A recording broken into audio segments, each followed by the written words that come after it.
জীবনে কিছু কিছু প্রশ্ন থাকে যার উত্তর কখনো মেলে না। কিছু কিছু ভুল থাকে যা শোধরানো যায় না। আর কিছু কিছু কষ্ট থাকে যা কখনো কাউকে বলা যায় না। হ্যালো এভরিওয়ান, কী খবর, কেমন আছেন?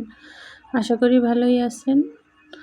আমিও মাশাআল্লাহ আলহামদুলিল্লাহ ভালোই আছি, আপনাদের দোয়ায় ও ভালোবাসায়। গৃহিণী। বিয়ের আগে যে মেয়েটা কখনো রান্না করতে পারতো না, সেই মেয়েটা বিয়ের পরে রান্না করতে শিখে গেছে, কিন্তু নিজের চুল বাঁধা ভুলে গেছে।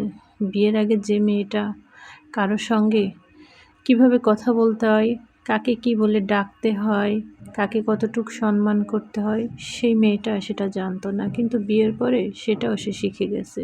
কিন্তু তার মনের কথা বলা, প্রকাশ করা, সেটা সে ভুলে গেছে। বিয়ের পরে মেয়েটা জানতে পারে আসলে বাপের বাড়ির সব ইচ্ছা শ্বশুর বাড়ি এসে প্রকাশ করা যাবে না। বাপের বাড়ি যেভাবে চলা, শ্বশুর বাড়ি এসে সেভাবে চলা যাবে না।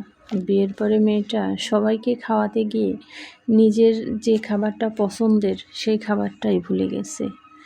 এটাই বুঝি মেয়েদের জীবন। বিয়ের পরে যে মেয়েটা অনেক স্বপ্ন, অনেক আশা নিয়ে শ্বশুর বাড়ি এসেছিল, সেটা সব মেয়েদের কিন্তু পূরণ হয় না। এটাই বাস্তব, এটাই সত্য।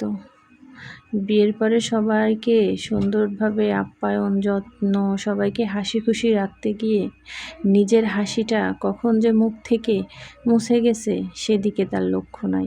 এখন শুধু তার লক্ষ্য সকাল হবে কখন, ফজরের নামাজটা আদায় করে পরিবারের সবার জন্য নাস্তা বানানো, সবার মুখে হাসি ফোটানো, সবার মন রক্ষা করে চলা।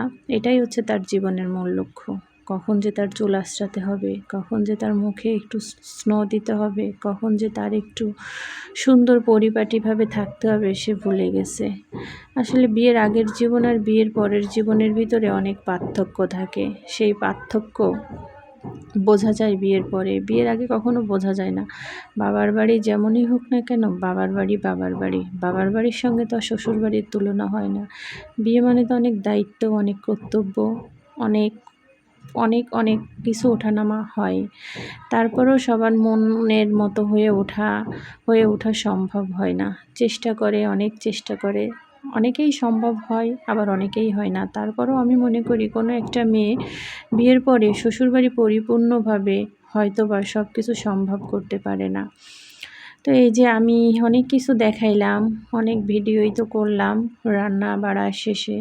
তো সন্ধ্যার সময় আর কি এই যে কয়েকটা পিঠা বানাইছিলাম, আর এই যে বাইরে দেখছিলেন গেছিলাম, তো কিছু 3 পিসের অর্ডার করছিলাম আমার জন্য, যে আমি একটু সামান্য কিছু একটা করা যায় কিনা।